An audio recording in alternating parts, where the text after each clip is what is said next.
बेटों को भी तो चाहिए, अच्छी पत्नी चाहिए, क्योंकि बेटियां तो विवाह करके पराई घर चली जाएगी, लेकिन हमारे घर में तो पराई बेटी ही आनी है, बहू ही आनी है। तो हमारे घर में भी अच्छी सुंदर सुशील उत्तम गुणों से युक्त और पतिव्रत धर्म का पालन करने वाली नारी आनी चाहिए।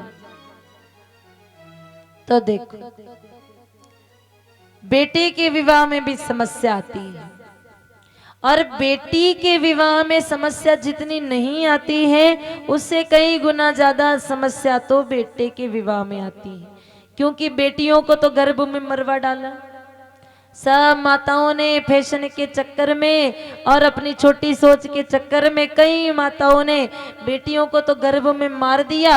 अब बेटे ही बेटे हो गए, जनगणना कह रही बेटियां हैं कम, बेटे हैं ज्यादा, तो फिर बेटियां है ही नहीं तो विवाह कहाँ किससे करेंगे? भाई लड़कियां होनी भी तो चाहिए विवाह के लिए।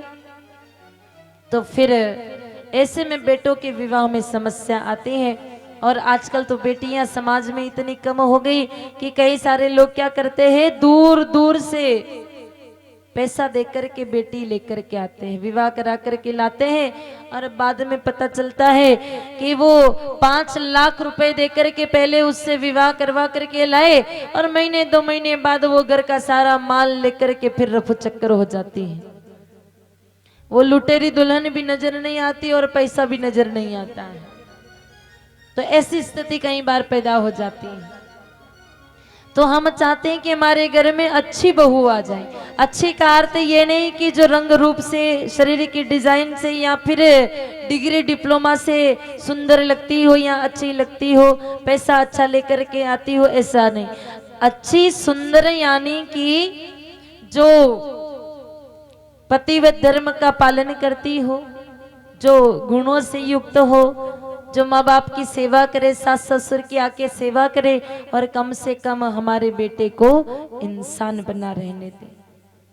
कम से कम ऐसी पत्नी हमारे बच्चे को प्राप्त हो जाए। क्योंकि देखो आजकल की बेटियां जो 4 किताबें ज्यादा पढ़ लिख करके आती है, वो बेटियां तो आते ही बस चुटकियां बजाती है, और तीसरे महीने तो अलग करना ही पड़ता है, नहीं तो घर में युद्ध छिड़ जाता है। अपने पति को जानवर बनने पे मजबूर कर देती है। आप कहेंगे कैसे? तो उदाहरण से समझिए, आपके बेटे को आने वाली आपकी बहू अगर अत्यधिक होशियार है, तो फिर वो आपके बेटे को एक दिन जरूर जानवर बना देगी। कैसे बनाएगी? देखो जानवरों की क्या वृत्ति है कि वो कभी भी अपने माता पिता की सेवा नहीं करते हैं।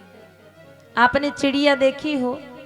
चिड़िया अपने बच्चों से इतना प्रेम करती है कि दिन भर घूमती है, इधर उधर घूमेगी, इधर उधर भटकेगी, और कहीं कहीं से दाना इकट्ठा करके लाती है चोंच में भर करके, और उसके बाद शाम को आशियाने पर आकर के अपने बच्चों के मुख में डालती है, अपने बच्चों का पेट भरती है।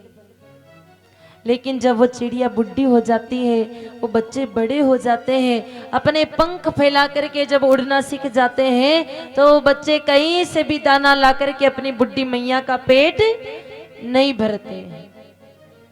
क्योंकि उनकी वृत्ति ऐसी ही है, उनकी शिक्षा ऐसी ही है। और चिड़िया ना देखी हो तो आप लोगों ने कुतिया देखी होगी। कुतिया के कितने बच्चे होते हैं, उन सारे बच्चों को कुतिया बड़े प्रेम भाव से दूध पिलाती है, पाल पोस करके बड़ा करती है। लेकिन वो कुतिया के बच्चे जब बड़े हो जाते हैं और योग्य हो जाते हैं, और वो कुतिया जब बुढ़ी हो जाती है, तो उसके बच्चे कहीं से भी आधी रोटी का टुकड़ा ला करके अपनी बुढ़ी माँ का पेट नहीं भरते। क्योंकि ये जानवर वृत्ति है, और जानवरों को यही शिक्षा मिली है, उनको यही ज्ञान है। अब विचार करिए, जिन माता पिता का बचपन में खाया, जिन माता पिता ने सर्वस्व देकर के हमें योग्य बनाया, जिस माता ने अपने शरीर का रक्त दूध में बदल बदल करके हमको पिलाया, जिस पिता ने फटे हुए जूते कमीज पहन करके हमको पढ़ाया लिखाया योग्य बनाया, ऐसे माता पिता का खाया, और बुढ़ापे में जो माता पिता का ना लौटाया, तो फिर उस चिड़िया के बच्चे में, उस कुत्ते के पिल्ले में, और फिर हमारे बच्चे में, आज इंसान में अंतर क्या बच रहा है?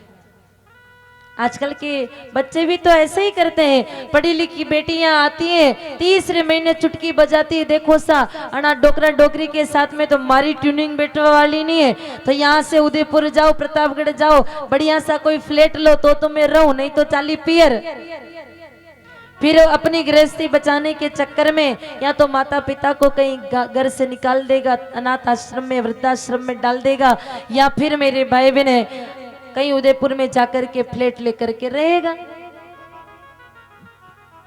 याद रखिए, अगर ये कोई बिटिया ऐसा प्रोग्राम बनाती है कि भाई हम तो जाएंगे, हम दो हमारे दो, हम तो अलग हो जाएंगे, अगर इस प्रकार की सोच हम रखते हैं तो ऐसी बिटिया तो फिर इस जन्म में तो दुख भोगेगी ही भोगेगी, और मरने के बाद तो ऐसी नारी को नरक में भी जगह नहीं मिलती है।